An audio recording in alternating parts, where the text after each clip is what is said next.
Alright, here are the items I used. This was actually a 16-foot board and I got it cut. I'm not exactly sure how long these were, but I got them cut. And I used the remainder to have these 10 pieces of wood cut. Here I'm taking the 8-inch piece of wood along with the 6-foot piece of wood. And what we're going to do is connect them together. We're going to screw them together.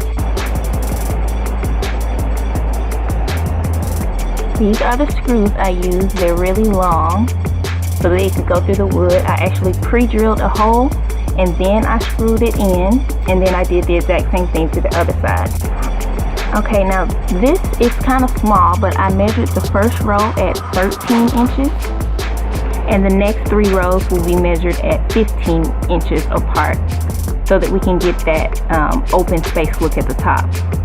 This is what I ended up with after putting all 5 8-inch pieces on, and I sanded it down to make it nice and smooth and kind of round off the edges. After I got it nice and sanded, I painted it black and I set it off to the side to dry. I couldn't do this without my little helper. Right now he's sanding the board down so that we can prepare it for staining.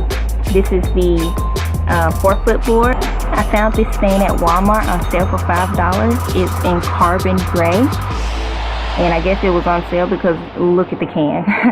But hey, I love a great deal.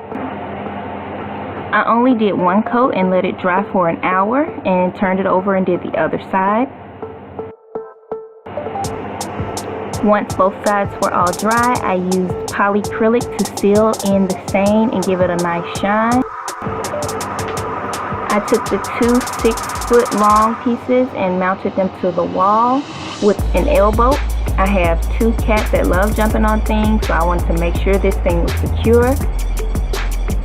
And voila, it's as simple as that. I took my board, slipped them in, and I have a shoe shelf.